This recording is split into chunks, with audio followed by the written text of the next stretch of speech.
Hey, FemFreak fans, why not join our cool Patreon community and keep the conversation going? Join us at patreon.com/femfreak. I really think there's like this larger systemic perspective in the film. The Matrix is cis hetero patriarchy.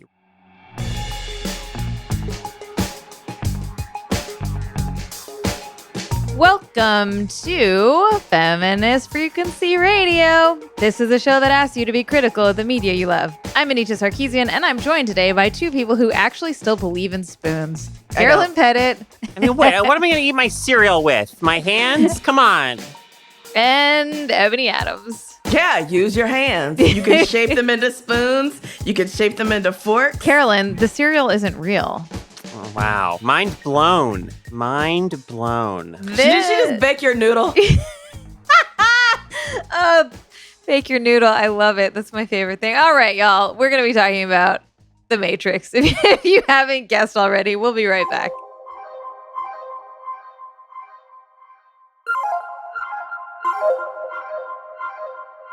Okay, friends. Hey! So, I got nothing for intro banter. I don't know. I was going to talk about the weather and then thought that was too basic. We could talk about how I'm burnt. That's also boring. I got some new plants.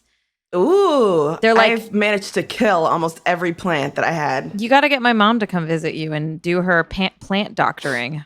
I really do, but also I need to just recognize that I live like in the high desert and this shit is too much from these little plant babies. It needs so much water. It needs so much water, and but more importantly, it needs way more cover than I can provide on my little patio. Yeah. You know, like the sun is just, it's too hot, you know? Basically, I'm living in scrub brush territory. I drove past, I drove, not past your house, but I drove into the valley-ish area, like the part away from me without giving any details. And it was 102 is what my car told me that it was temperature-wise. And so it's fucking hot today. Yeah. And our baby plants don't like it. They're getting burnt. Yeah. It's going to be 115 tomorrow in Santa Clarita. I no longer live in Santa Clarita, so I feel as comfortable sharing that, but I live close enough, and it's where I used to live, that I'm like, that's not cool. Which, by the way, quick plug, like there are organizations out there that do water drop-offs for the unhoused. So if you can support by either like, you know, bringing, you know, bottled water out to them or making donations, it's so important, you know, in these extreme weather conditions, because 115, like that's not human weather. I mean, it's Vegas weather. Right. And like, and we don't live there. Precisement, you know? Yeah, totally. All right. So completely unrelated to weather, because weather isn't real. Let's talk about The Matrix. Yeah. Mm-hmm. Okay. So The Matrix probably needs no introduction. It really super doesn't, but we're going to do it anyway.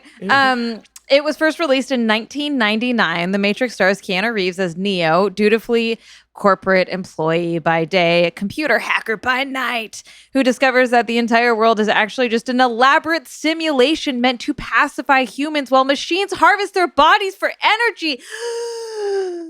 Dun, dun, dun! The film was, of course, notable for its breakthrough special effects, but it was even more noteworthy for its ideas. The famous scene in which Morpheus offers Neo a red pill as the first step in his journey to seeing the truth resulted in the idea of being red-pilled, becoming shorthand among the online right and manosphere for people waking up to any number of supposed truths, such as that men are being oppressed and that feminism is a tool of that oppression. However, it's extremely clear that such conclusions aren't at all what was intended by the writing, directing team of the Wachowskis, who, in the time since the film's release, have both come out as trans women.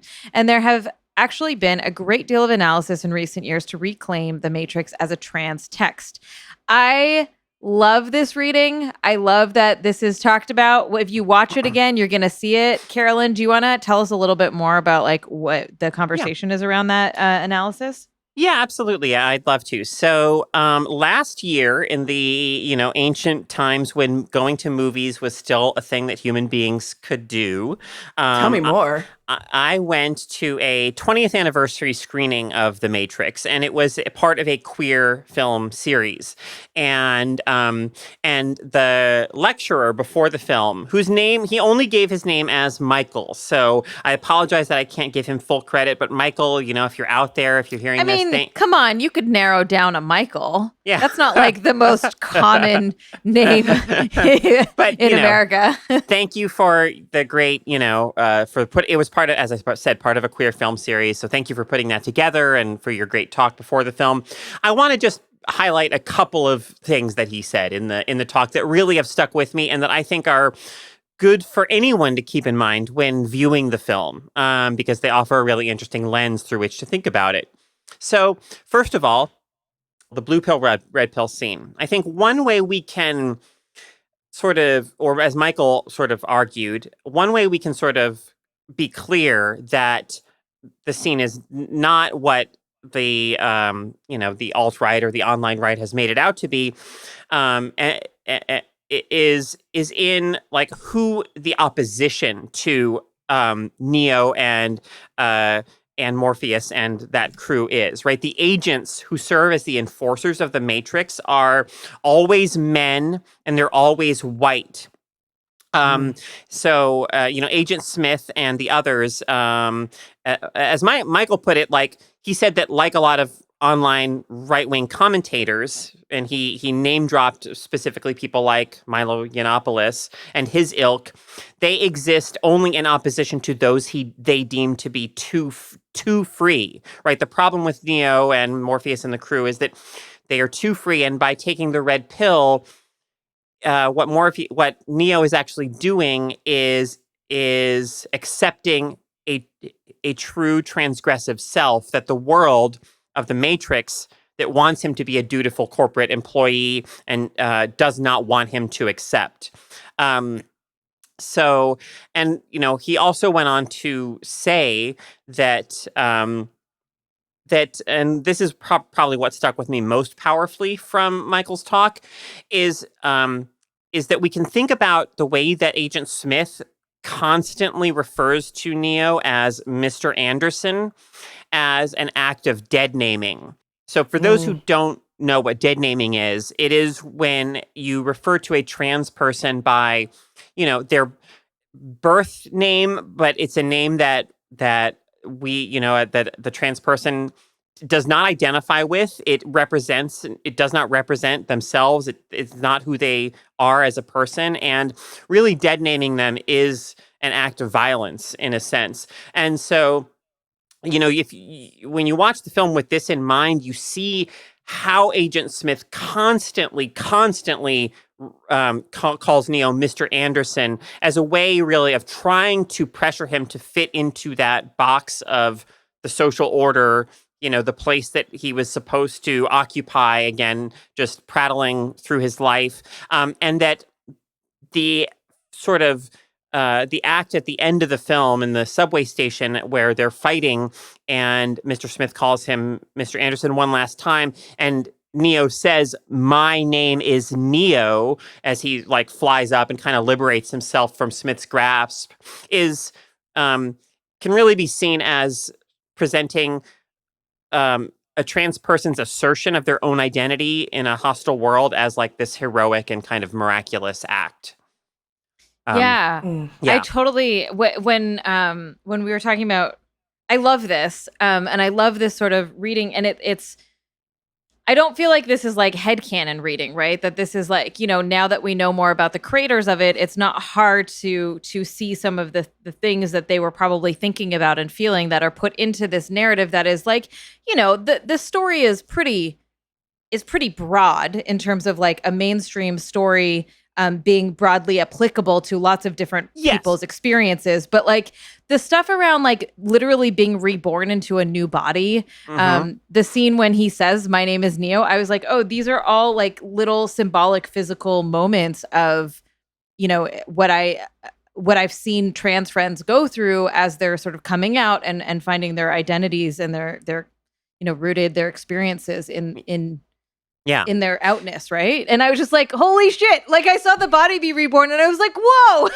Like, yeah. And there's that amazing scene, that heartbreaking scene where Switch dies.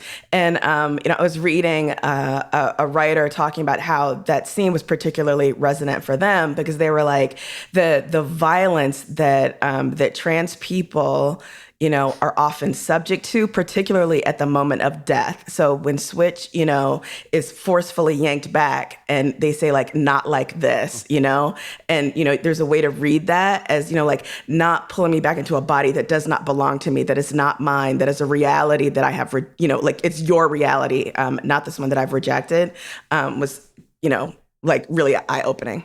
Yeah, and actually Switch is an interesting case because they are a character who I believe the studio, sort of nixed it. But the reason that their name is Switch is that the original concept for the character was that in the Matrix they would be one gender and in the real world they would be another.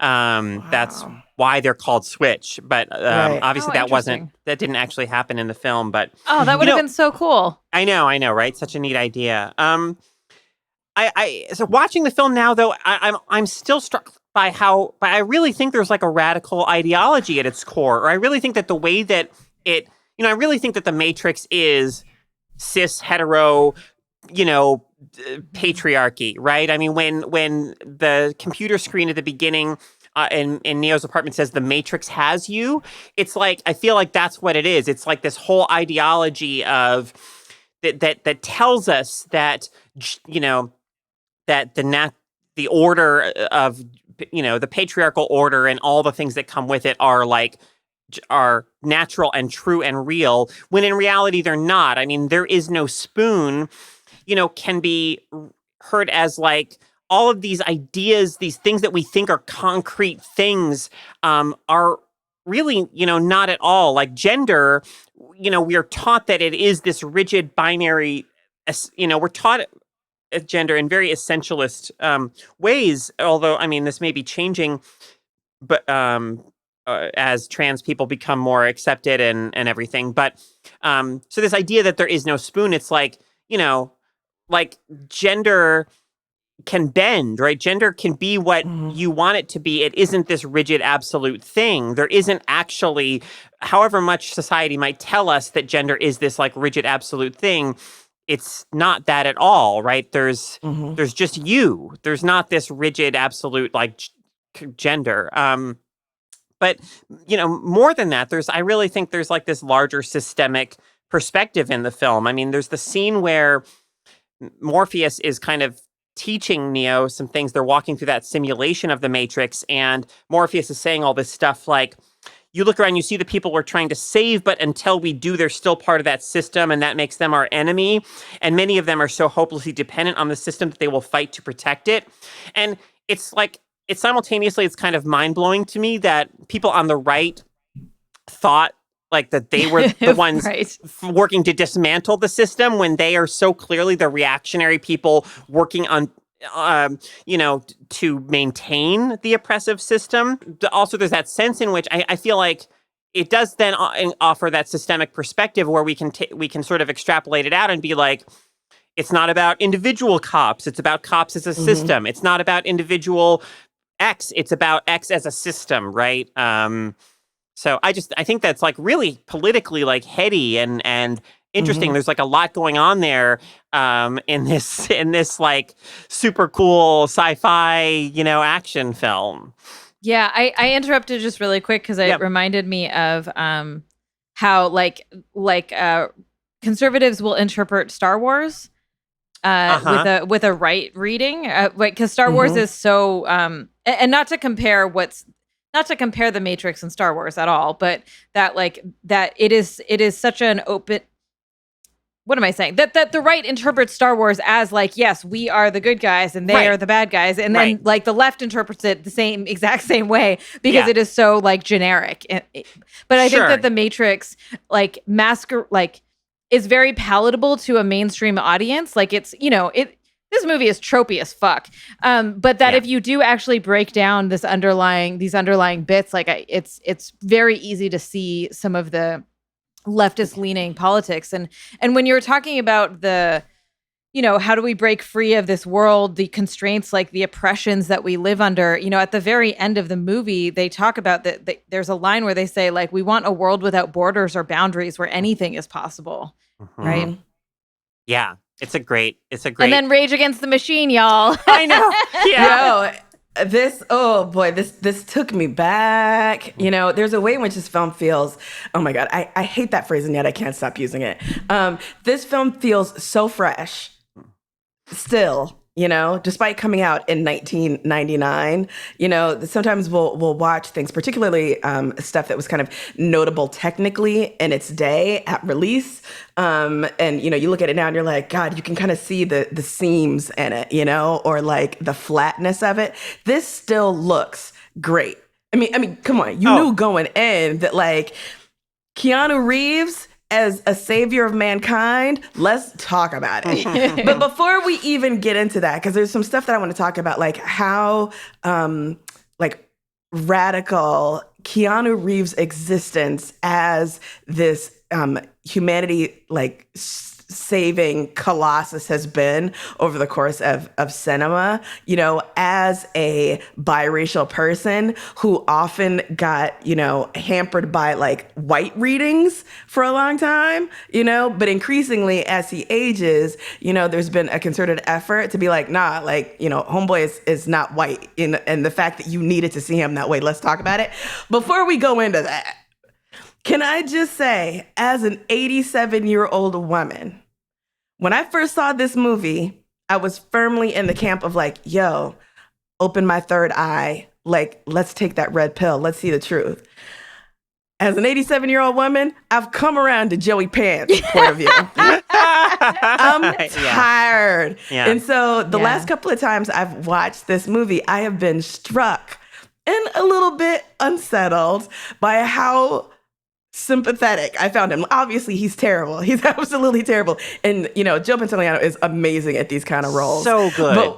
But when he's like, I don't want to remember nothing, like, I get it because there is a cost and there is an effort to fighting these battles, because you will be fighting them every day. I love that this movie doesn't suggest that, simply accepting the truth is the end of the work. It is in fact the beginning of the work, and it is hard. And some of us, just are not up to what it takes to constantly be fighting against white supremacy, misogyny, transphobia, it's so much all the time. And so, when he's like in that restaurant eating the steak and he's like, I want to be rich. I get it, dude. I get it, Yeah. Sometimes the allure of selling out the self just seems so much easier to just go with the flow. I'm old. I'm tired. Let the next generation fight and get to Zion. I don't want to be at that rave anyway.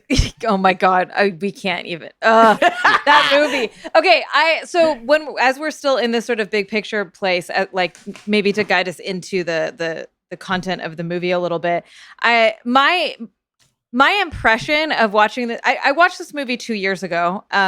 And I watched it again for this, and it is. Wait, stop! You saw it for the first time 2 years ago? No. I rewatched it 2 years ago. I probably hadn't seen it since. I think this came out. I was in high school. I remember distinctly being in high school and everybody talking about this movie, and me being like, "Well, I don't know what you're talking about." I didn't know anything about it.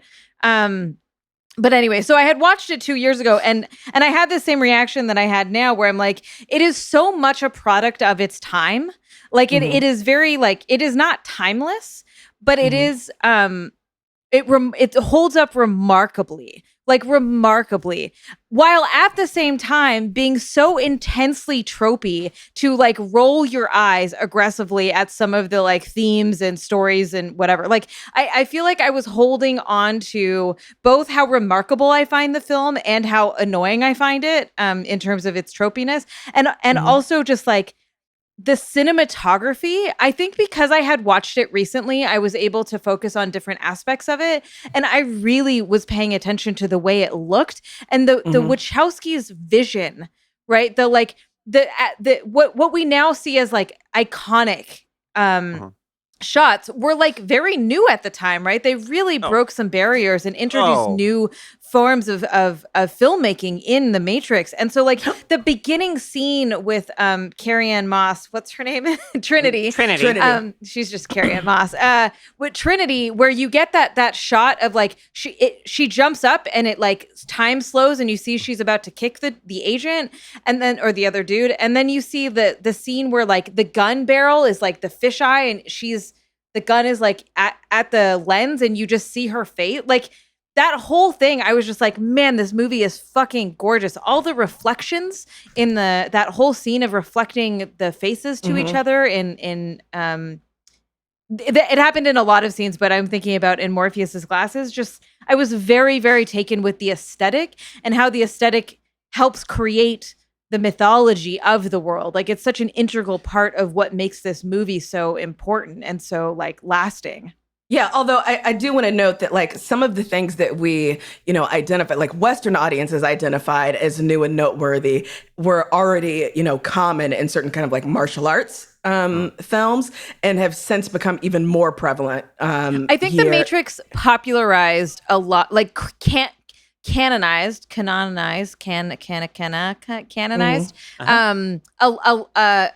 some things that had already existed, like you were saying, right? Like the slowdown with the bullets, like that.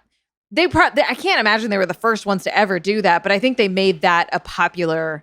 Like, I think and I don't want to suggest that like, the film is not like incredibly visionary because there's a way in which so many aesthetic choices that, may have existed before sort of came together, in this one, superlative item. But yeah, just want to throw that out there that, part of what's interesting about this film is the way that it has taken and adapted a cinematic language and made it something completely new. It's also like I love the way this film looks. I love all the early shots of like rain dripping down the sides of buildings and everything, like the noir influence, of this. Like Ebony, you and I talked about Bound on once, which is the Wachowskis' earlier like neo-noir, and this film definitely has that noir tinge to its visual style, which I just love. God, but there's so many little details and little things throughout this film that contribute to its world building and to our understanding of these characters. I'm so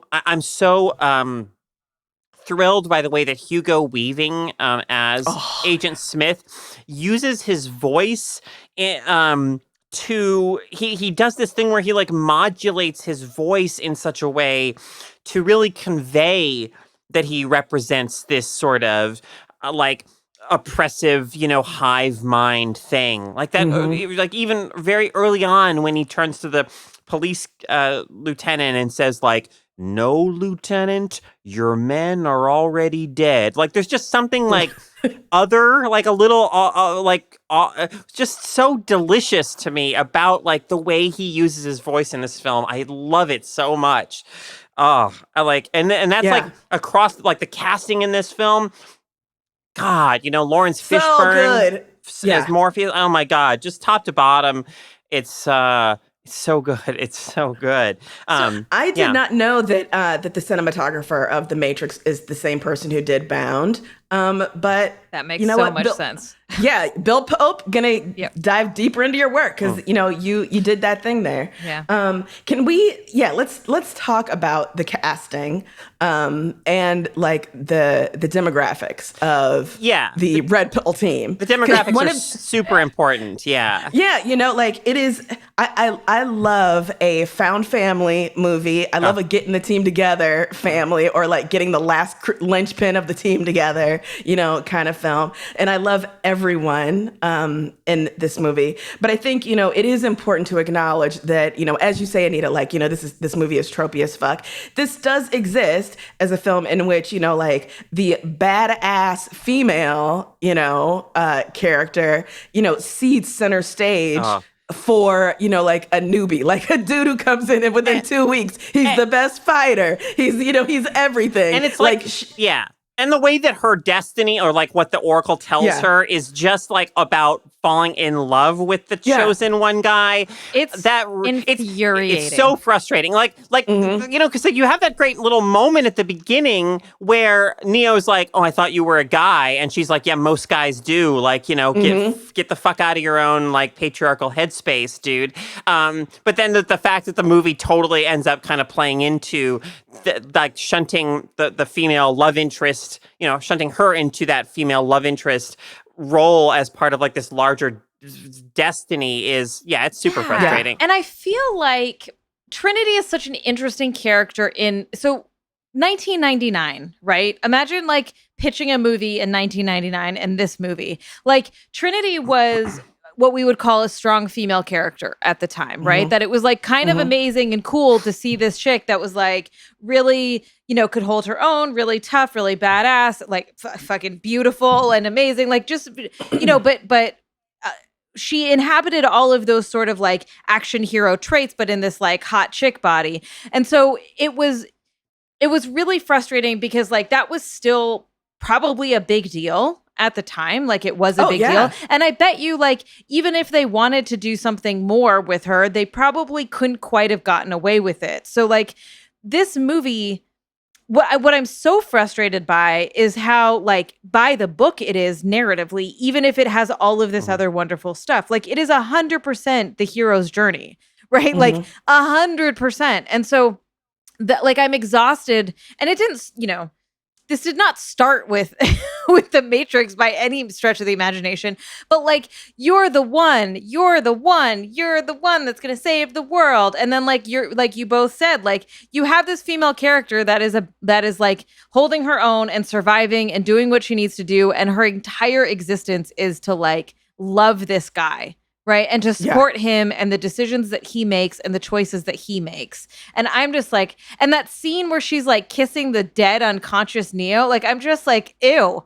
I hate all of this. He had the film is not at all subtle about the Jesus Christ parallel, right? The character who comes to the door very early on and flat out says "You're my savior, man." And then in case that wasn't enough, he goes on to say, "My own personal Jesus Christ." Okay, we get it. He has to sort of die, right, at least briefly, and then come back. So, and for me, equally as frustrating as, Trinity's sort of, receding into the background in favor of Neo and his heroic journey is Morpheus's, he also, as this black male character, has to, accept that he is not the chosen one, and that in fact it's someone else. It's this new white looking dude, who is ultimately going to be the person who saves everyone. And so, there's a way in which it's so frustrating because while there's so much that's new and revolutionary here, ultimately there are some choices that are so traditional. I mean, there's a version of this movie in which Morpheus is the chosen one, or Trinity is the chosen one. And it is equally fascinating as the version that we get with Neo. Yeah, absolutely. Yeah. But I can't stop thinking about again, and this is something that Michael said in that lecture. Ever since he mentioned that the opposition, the agents are all male and white. The fact that the team on the Nebuchadnezzar is beautifully diverse and multi-gendered and multiracial and everything. That is so important too. Anyway. Yeah, totally. I was just remembering. So one thing that I just noticed for the first time in this watching was that Morpheus actually says, he says, "Welcome to the desert of the real," which is from Baudrillard's Simulacra and Simulation. If you did any any of that, sorry, were you going to research or whatever? Well, no, I was going to say if you did the readings on postmodernism in college, I did. I did, but that was in the last century, man. I have no memory of Baudrillard. Yeah, none. It's totally the shit that you do in college because you're this is so deep, man, because nothing is real. And this whole movie, I'm oh shit, you're totally pulling on all of the theoretical stuff, the themes of the movie and the Matrix and what is real and what isn't real is fully from all of the did I say neoliberal? No, postmodern academics that talked about this stuff, especially Baudrillard, which is, the only one that I really remember. Yeah. I mean, that's the book that Neo has in his apartment that he puts when he has to go to get the little disc for the guy at his door. Like that's the book that he opens to get the discs out of. Yeah. I didn't even notice that. That's So like I kind of like that little ode to like this is the theoretical framework that we're basing our movie off of. The Wachowskis had done their research. I mean, we can disparage the sequels all we want, but let's not forget that Cornel West is like straight up in those movies. So I don't remember that. Oh yeah, Cornel West is like one of the elders of Zion or Shut up. Are we going to do that next? Are we going to I think I walked out of the theater during that movie. I think I hated it so much that I walked out. At this point, I think we have to wait for the next Matrix film, which is currently in production. Wait, what? Oh yeah, Matrix 4 is currently in production. No. Yes. For real. Are you?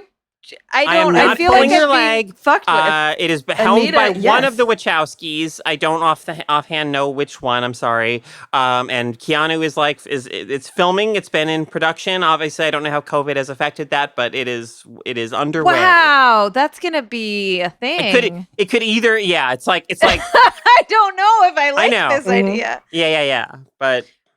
Fingers crossed that it does something worthwhile and interesting. Do we know if Carrie-Anne Moss is coming back for it? It's probably online. Let me Carrie-Anne Google Moss, that right now. In other words, the reason why I continue to watch Jessica Jones. Oh God, right? Every season. I mean, I hate that show, but she was.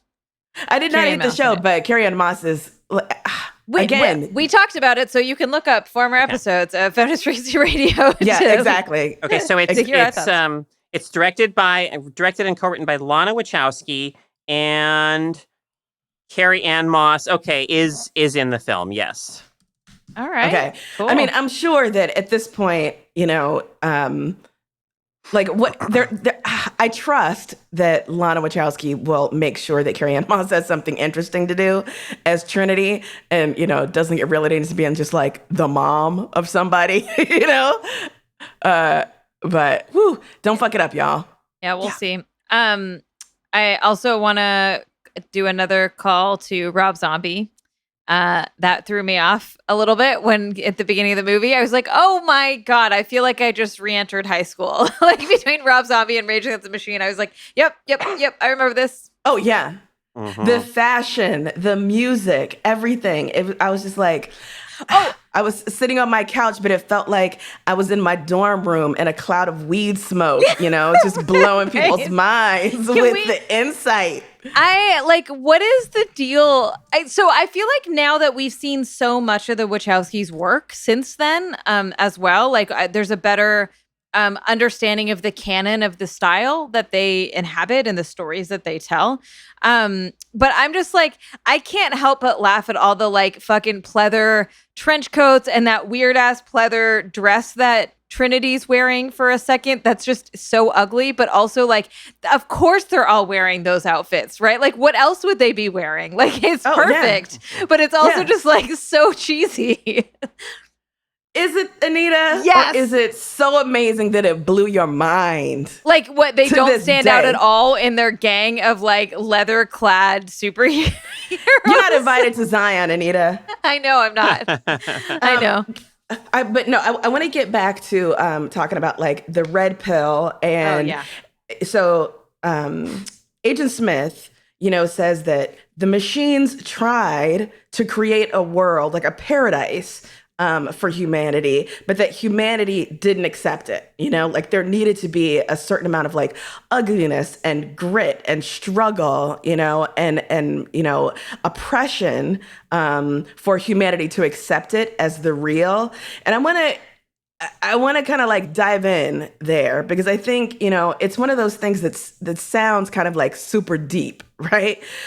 But I want to talk about this in the context of the racial politics that it betrays, because you have to ask yourself what it means that, humanity, both, as a kind of whole, as an aggregate, but also individual humans would be so committed to certain types of of pain and horror, right? Because we're not just talking about like, oh, if everyone has stable housing and food, it doesn't feel real. We're saying that, there's something fundamental about the ways that we structure our relationships such that we believe people of color need to be in certain positions, people of other marginalized identities, like we simply will not accept it, as human beings.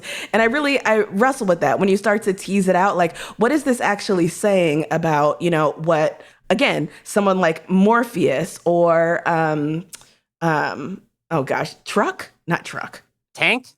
Tank, yes. Oh my God, truck.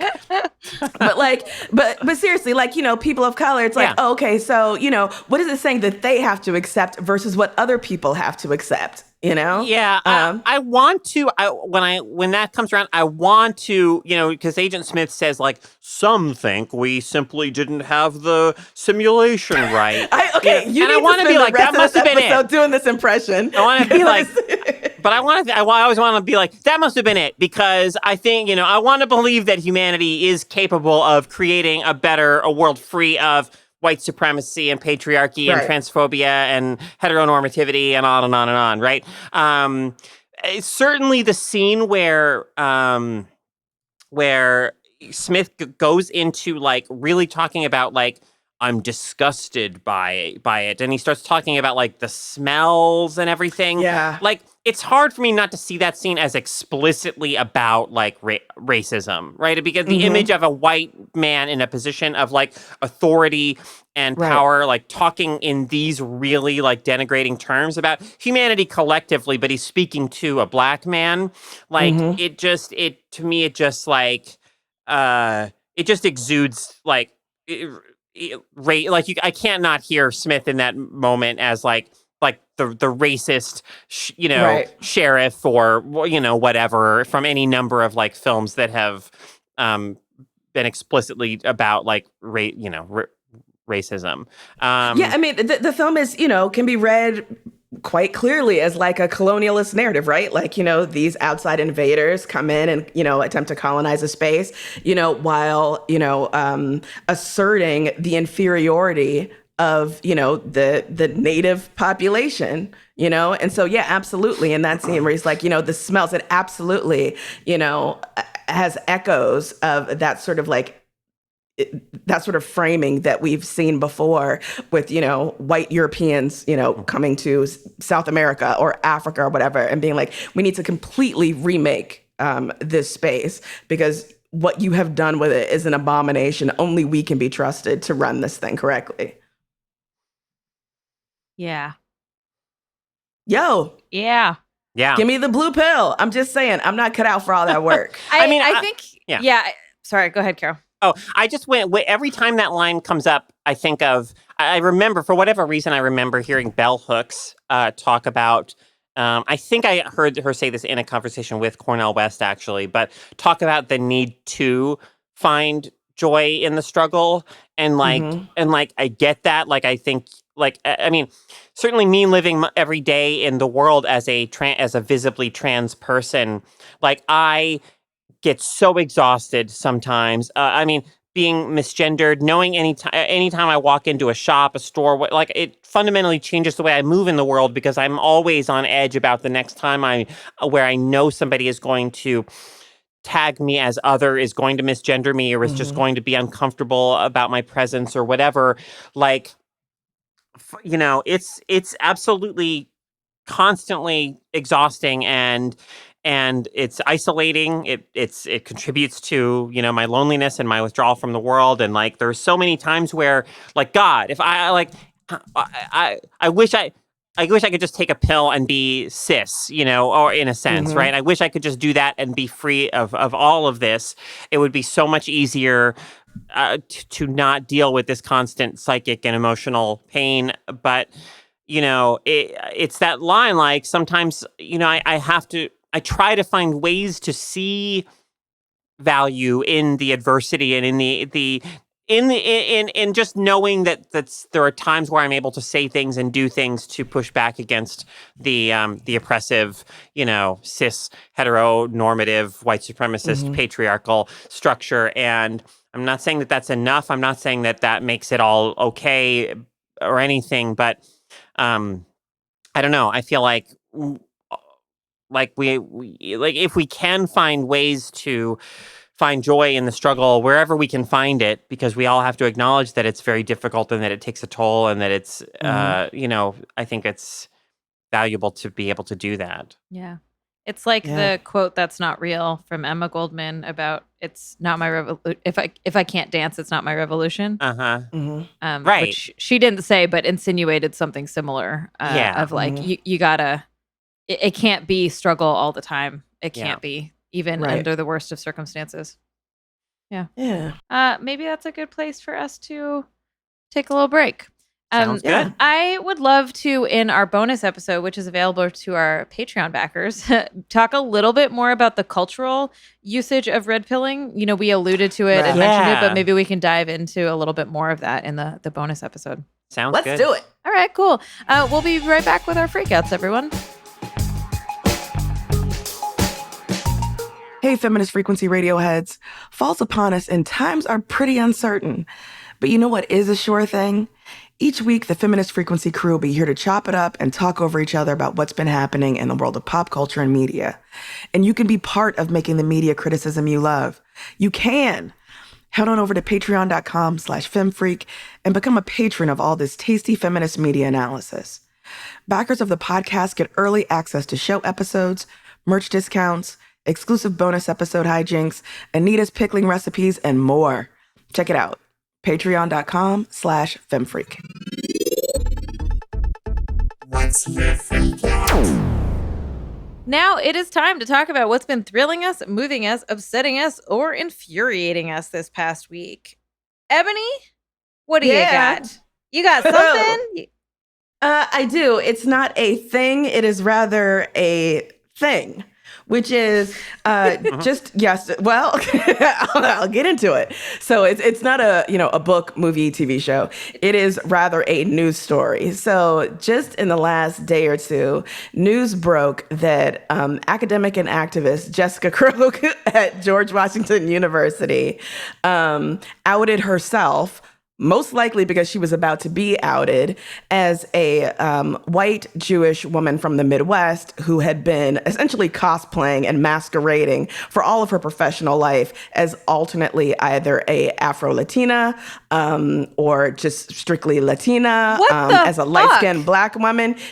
Anita, we don't have time enough for me to get into how banana soup this story is, but I thought, this happened to come, kind of at the perfect moment, this story breaking, for me to have this freak out on the episode during which we're talking about The Matrix, because predictably, whenever this kind of stuff happens, you have a white person pretending to be a person of color, maybe not on the, maybe their direct motivation wasn't like monetary gain, but inevitably they wind up getting more acclaim and getting more opportunities for assuming this identity than they probably would otherwise have had. And importantly, taking opportunities away from people who are actually people of color.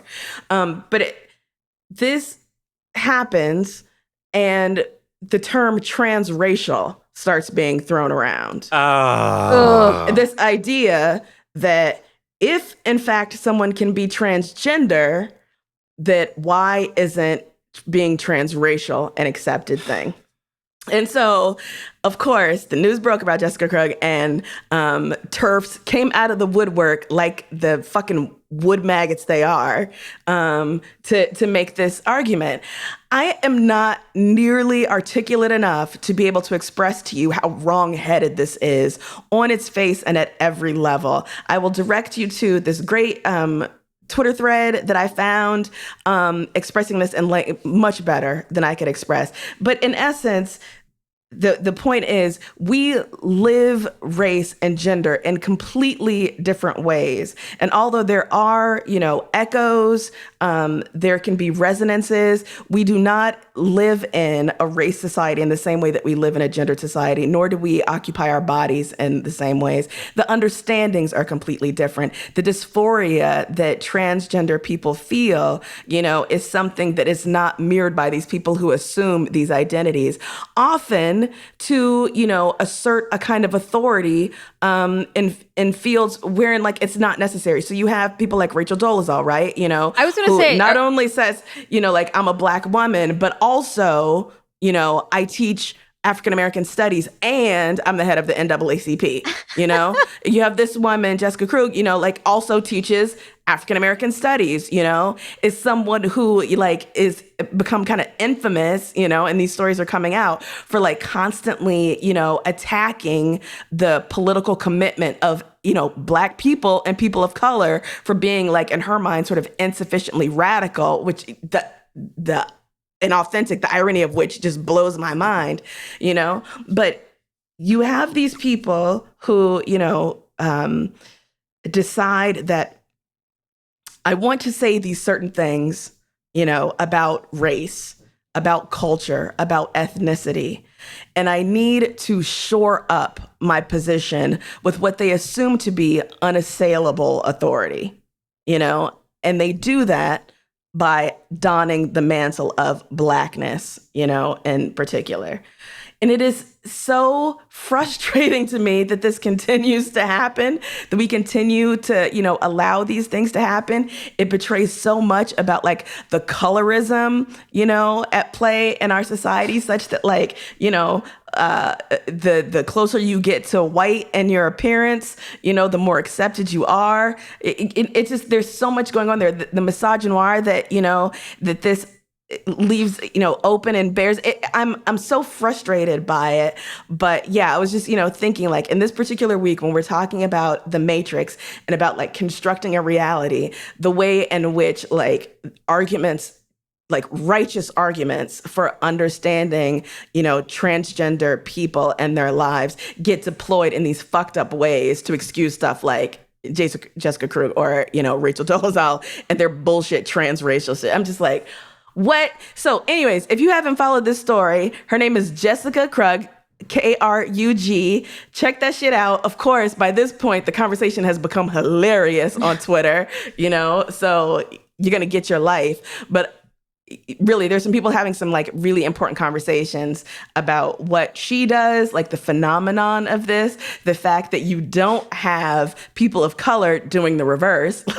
Say, if Black people are trying to pass as white, they're typically doing it for survival's sake, but they're not, no one's I'm going to do this and then I'm going to become the head of the white council because I got some shit to say about whiteness, But yeah, there's just some fascinating stuff going on here. And like I said, Jessica Krug outed herself, most likely because she was about to be, exposed. Her mea culpa is mind-boggling. So check out her piece on Medium if you want to. But the standout phrase by this point you'll see on Twitter is, I cancel myself. So read the piece just to read someone in the year of our Lord, 2020, saying, I cancel myself. I don't mean to be super ignorant, but Rachel Dolezal was the first time I'd ever heard of anyone doing this in this particular way, right? Again, not in the trying to pass for safety reasons. And then I heard a couple weeks ago from community stuff that somebody in someone's community that I know was doing it. And then this person came what the fuck? This How is a deep thing does the that rabbit white people hole go? do? What? Oh, yeah. And it's funny too. Because I was going to make a joke being do we call this Dolezaling? Is there a name for this shit now that we're going to what the fuck? I'm so absolutely. troubled. Thank you for sharing this with us. And what the fuck? It is, yeah. What the fuck is right. So anyways, I passed the mic. Carolyn, the mic is in front of you now. All right. Well, I'm going to keep the Keanu train chugging a little bit because so it was his birthday this past week as well, Keanu Reeves' birthday. And Happy birthday, Keanu. Yeah, happy birthday, Keanu. And so I don't know. I've just I've been in a feeling a need for any sort of cinematic escapism that I could find lately, and so I watched The Lake House, which is I want to say 2000. Sorry, please continue. So I want to say, I think it was a 2006 romantic drama that reunited Keanu with his Speed co-star Sandra Bullock, and this film has the most absolutely bananas plot structure that you can imagine. Even if you accept the basic concept of two characters who are stuck 2 years apart, kind of communicating with each other. The way the plot eventually plays out becomes so convoluted that if you try to diagram it, you can't. It just becomes such a big mess, and it doesn't make any sense whatsoever. However, I have to say, I find both stars, right, Sandra Bullock and Keanu Reeves, so winning and so likable in this film, and in general, but in this film, that at a certain point, I didn't care anymore about the absurdity of the plot, and I was just rooting for them, and I wanted to see them be happy together. And there's one scene in particular where Sandra Bullock just talks for a while, and Keanu is just listening to her talk, and as an actor in that scene, you feel like he's really listening, or at least as a viewer, I felt like he was really listening, and that was really where the film won me over, because I feel like actually, feeling like someone is listening to you, in a real way, they actually care about you and what you're saying, can be very powerful and very, in a context like this, very romantic. And so, that was where I want these two to end up together because he actually listens to her. I think it's a skill as an actor to be able to really listen to other actors. And, there's been kind of a renaissance or a rethinking of Keanu's legacy as an actor in recent years, perhaps no greater manifestation of that than the piece by and what's her name? Angelica Jade Bastien. Thank you. Of course.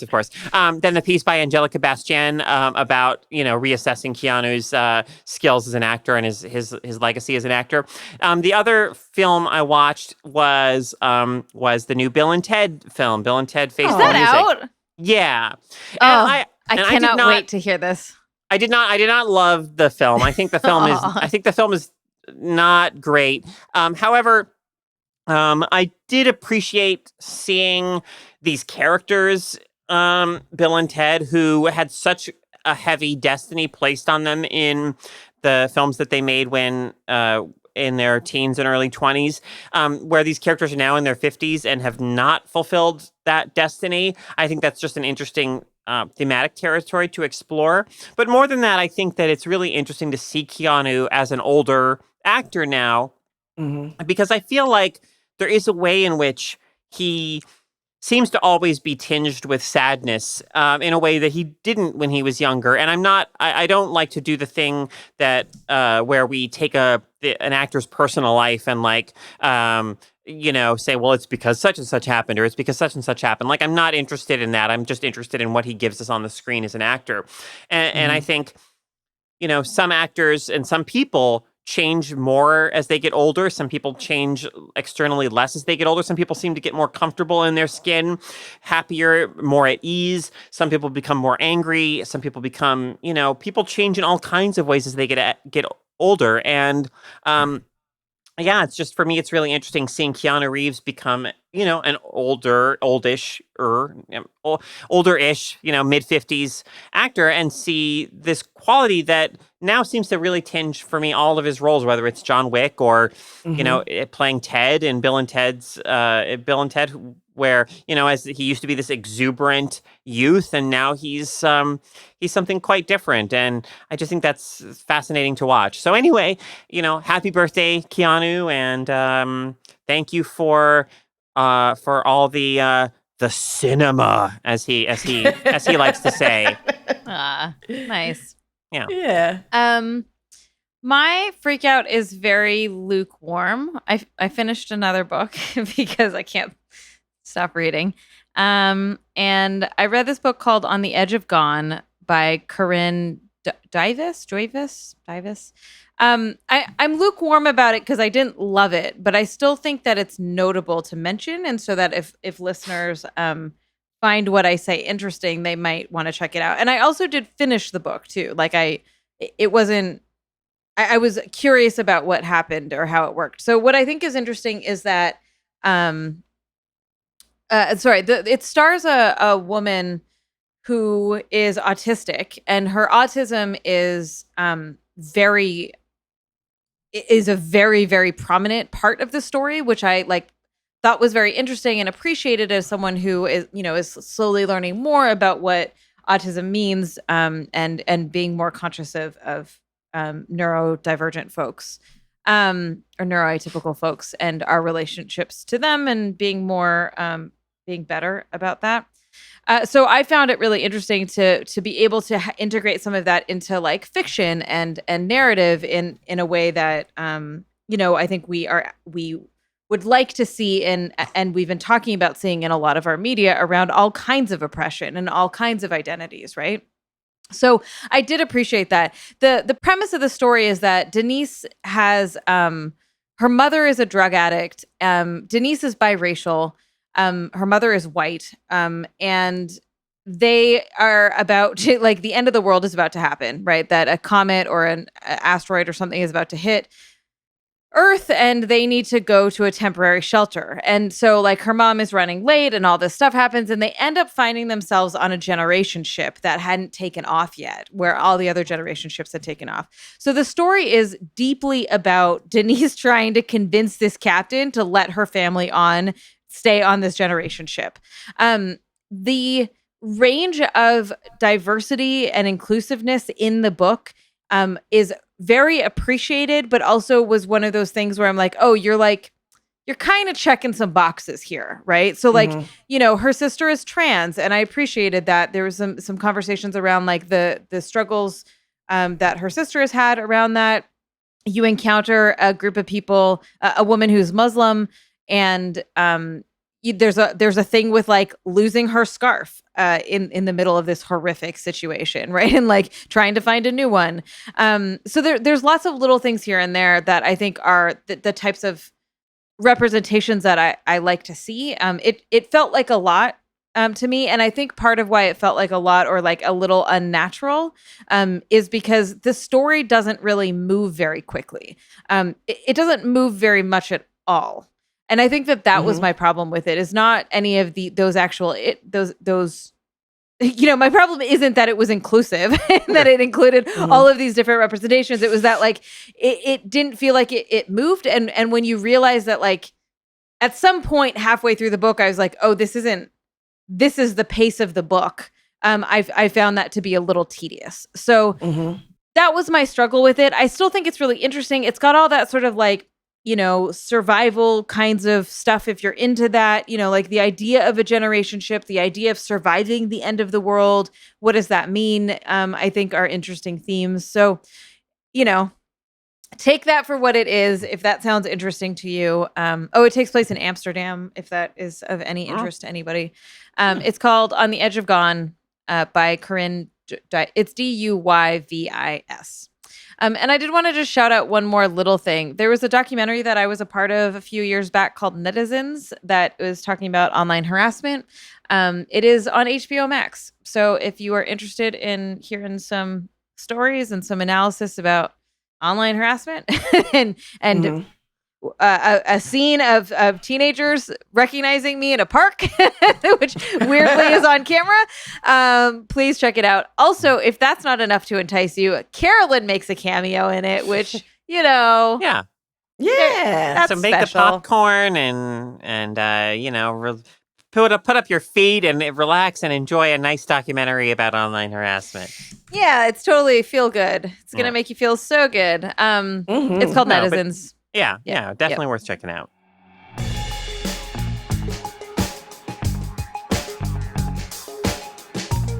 All right, y'all, this is the last episode for a tiny bit. We're going on a brief hiatus, but we will be back on October 7th to bring you more feminist deep dives into pop culture.